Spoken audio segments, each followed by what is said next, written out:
నా పేరు Shaik Munninna. Arts college road Amir Nagar వీధిలో ఉంటాము. మా మామ 4.5 లక్ష ఖాజా దగ్గర అప్పు తీసుకునే విషయం తీసుకునేప్పుడు మేము లేము, ఇచ్చేటప్పుడు మేము లేము. అప్పుకి మాకు ఏది సంబంధము లేదు.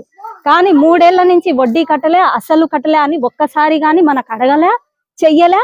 ఆయన చనిపోయినాక సంవత్సరం తర్వాత మీ మామ నాకు అప్పు ఉండాడు, బాకీ ఉండారు మీరని వచ్చినారు. ఎవరన్నా వడ్డీకి ఇచ్చిన వాళ్ళు నెల నెల వడ్డీ అడుగుతారు, నెల నెల ఏమన్నా ఇయ్యండి కొద్దిగా దానికి వెయ్యండి అని చెప్తారు. ఏది అడగలే. చనిపోయిన మంచి సంవత్సరం తర్వాత మాకు అప్పు ఉండారు, మేము ఇంటికి బీగం వేస్తాము, దౌర్జన్యం చేసుకుంటాము, ఇది అది అంటే నేను ఎస్ఐ కాడ కంప్లైంట్ రాసిచ్చినాను. కానీ ఆ కంప్లైంట్ కి ఎస్ఐ సారు వాళ్ళు ఏం చెప్తారు, ఈ రోజు మా మాటలు వింటారు, ఎవరు ఫోన్ చేస్తారో లోపల నుంచి ఏం చేస్తారో మళ్ళీ తర్వాత మారిపోతారు మనుషులు. న్యాయం జరగాలి. నాకు ఎట్లా న్యాయం జరుగుతుంది? పొద్దున్నుంచి బయటనే ఉండాము, అన్నం చూస్తే బయటనే చేసుకున్నాము, ఇంటికి చూస్తే బీగాలు. అప్పుకు మాకు సంబంధం లేదన్నా గానీ తర్వాత ఈడ పంచాయతీలు, ఆడ పంచాయతీ, ఈ పంచాయతీ, ఆ పంచాయతీ, ప్రతి సాట మేము పోయినాము. ప్రతి సాట పిలిచిన ప్రతి సాట మేము పోయినాము. కానీ ఎస్ఐ సార్ ఏమన్నారు, ఎంతో అంటే కట్టాల్సిందే కదమ్మా అంటే, సర్లేండి సార్ అని చెప్పినాము. అంత వడ్డీ నేను కట్టలేను సార్, 4.5 లక్ష కట్టి 50 అట్లా వేసిస్తాం సార్ అన్నా గానీ సర్లేమ్మా అన్నారు. ఆడ ఒప్పుకోలేదని బయట రఘురాజ్ రెడ్డి అని పంచాయతీ ఆడబెట్టినారు. మళ్ళీ 6 లక్షలకి ఒప్పుకున్న తర్వాత బాండ్ రాసి అన్నా గానీ రాసుకున్నా. నిన్న సాయంత్రం జరిగిన పని, నిన్న సాయంత్రం జరిగింది. 3 నెలలుగా డబ్బు ఇచ్చేటట్టుగా లేకపోతే ఇండ్లు శోధనం చేసుకున్నట్టు రాసిమ్మా అని గానీ అడిగినారన్న. అడిగినాక సర్లేనా అని చెప్పిన తర్వాత గానీ బీగాలు వేసినారు. నేను ఇంట్లో లేను, కూరగాయలు కానీ పోయినాను, ఇంట్లో లేకుండా నేను లేనప్పుడు నాకు బీగాలు వేసినారు. నేను ఎస్పీ కాడికి పోయి సార్ దగ్గర పోయి నాకు న్యాయం ఖచ్చితంగా జరగాల్సిందే.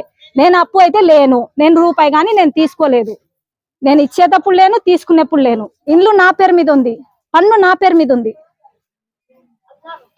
పన్ను 3 ఏళ్లుగా మా మామ చనిపోక ముందనే ఇల్లు నా పేరు మీద ఉంది. పట్టా ఇది పన్ను నేను కడతన్నా. 3 పన్నులు కట్టినా, 3 పన్నులు, 1 2 కాదు 3 పన్నులు. అప్పుడు చెప్పచ్చు కదా, మాకు రాసి ఇచ్చినారు మీరు ఇల్లు, మీరు పన్ను ఎట్లా చేపించుకుంటారని అప్పుడు అడగలేదే మీరు. అంతే, నేను అప్పు లేను, అప్పే లేను, లేను అప్పుకు నేను ఎందుకు కడతాను?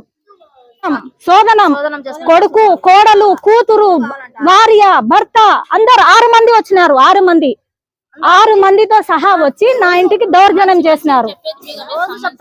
రోజు శోధనం చేసుకుంటాము. ఖచ్చితంగా ఎస్పీ సారు న్యాయం జరగాల్సిందే, న్యాయం చేయాల్సిందే. 2 పిల్లలు ఉన్నారు నాకు, 2 పిల్లలు, చిన్న పిల్లలు. ఏమన్నా చెప్తే మీ పిల్లలు ఆ స్కూల్కే పోతున్నారు, మా పిల్లలు ఆ స్కూల్ పోతారు, మీ పిల్లలు ఇంటికి ఎట్లా వస్తారని చూస్తామని భయపడిస్తుంటారు. మాకు ఎట్లా చేసినా ఏం జరిగినా గానీ న్యాయం ఖచ్చితంగా చేయాల్సిందే. మాకు 6 లక్షలకి ఒప్పుకున్నాము.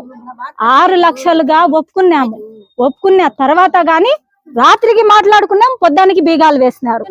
బీగం వేసి నేను ఎట్లా పండుకున్నాం, బయటే పండుకుంటాము. ఇక్కడనే గతి, ఇంకా ఇదే గతి, ఇంకా వేరే గతి ఏముంటది? దానికి మళ్ళీ బీగమా? ఎస్పీ సారు ఖచ్చితంగా మనకు న్యాయం చేయాల్సిందే. 2 పిల్లలు ఉన్నారు. నా పిల్లలకు నాకు ఏం జరిగినా గానీ వాళ్ళదే. నేను మందు సాగి ఖచ్చితంగా చస్తాను, పిల్లలతో సహా.